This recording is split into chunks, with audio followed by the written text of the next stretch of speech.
Hello, everyone. Welcome to my YouTube channel. I am Felicia Morello, a teacher of gifted and talented students in the state of Iowa. It is currently, gosh, what, 10 below zero here. So while I'm cozying up at home, I am wanting to tell you about some really great resources. I have been doing this job of teaching talented and gifted students in a K-6 setting for over 30 years. And probably one of my biggest passions is sharing resources. I owned a resource company a long time ago before I had kids. I'm a single mother of three girls. Um, but I am just always on the search for the greatest resources. My students even bring some really good resources into my classroom. So I'm hoping the things that I would want to do on my YouTube channel is to share with you games, books, websites, and just kind of all that fun stuff that you can just kind of take it and grab it and go. I'll put links down below to some really good sites that I'm going to mention. But for today, we are going to focus on something that I'm super excited about. And it is some games that a student brought into my classroom. I think his grandma bought it for him, and it has just taken off. My students absolutely love it. So let's go ahead and take a look at, there's three of them, and it's in a series. I just call it the Genius series. So let's take a look at those.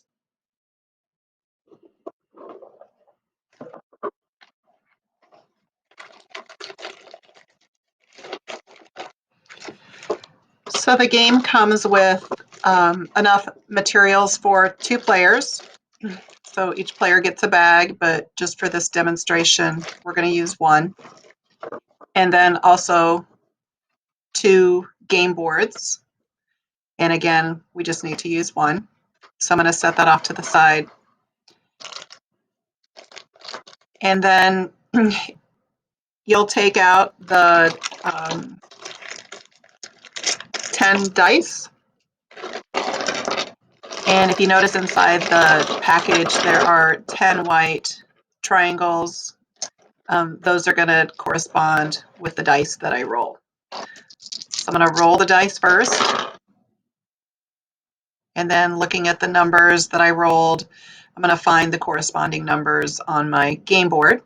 And each person is going to do this because you're playing against each other. So while I'm creating my game board and placing the white triangles, the person that I'm playing against is also doing the same thing.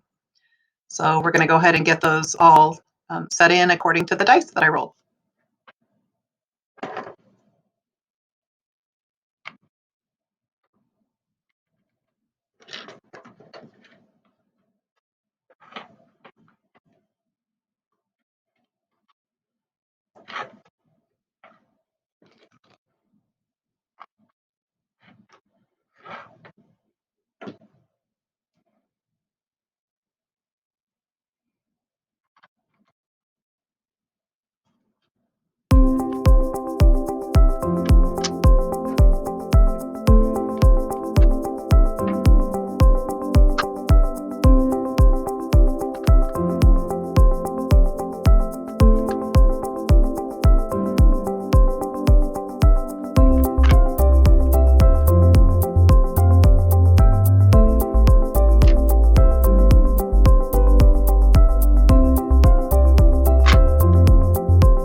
as you can see, I wasn't able to solve the Genius Star.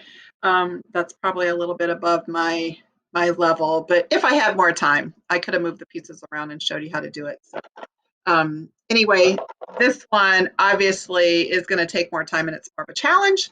So I'm going to skip down to the next level, which is Genius Square. So I think I might be able to solve this one. So a little bit different version than Genius Star. So let's take a look at this one. So Genius Square is a little bit different, kind of same idea. 2 players, each one gets their own materials, but it comes with some special dice that are a little bit different than the Genius Star. And the other reason why I like this game is because it teaches coordinate. You're using actually a coordinate grid, so it teaches kind of those coordinate points when you roll the dice. So what I think we focus on that possibly in 3rd grade, 4th grade. So this would be kind of a fun challenge for younger students and just introducing coordinate grid through a game. So you're going to roll the dice again. This time you have circle blockers, so you're going to lay them on the corresponding grid numbers that you've rolled.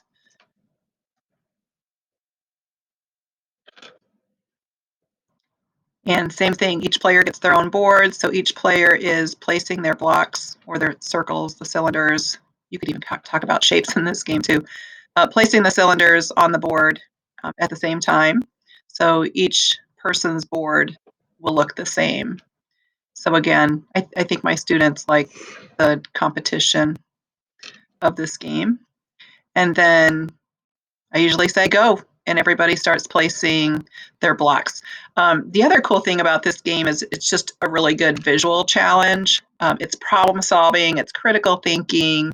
I just think there's so much to this game when we're teaching kids. You could partner them together to play on a board and then really work on collaboration and working with each other.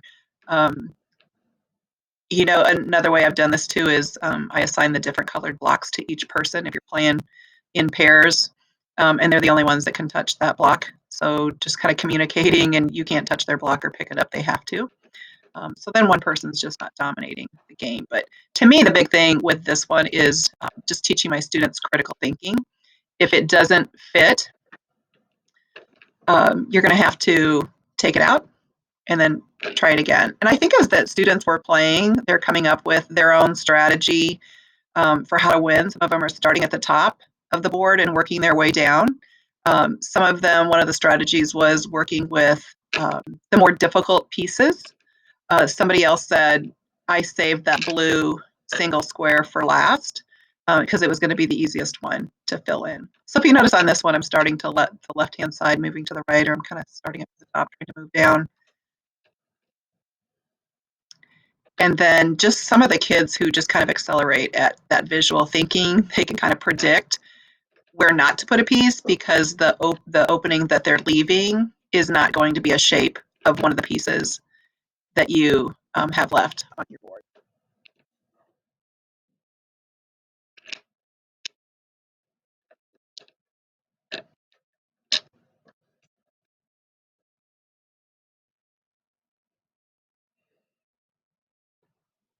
So as you can see, 2 great board games that you can get for your student. I'll put the link down below of where you can get these.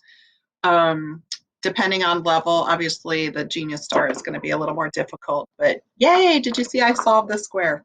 So I like getting in and playing my students too. They kind of think it's fun because they usually always beat the teacher. And I do have some students that know how to do the Genius Star, so that's a really good one. Anyway, great one. Like I said before, critical thinking, visual thinking, problem solving.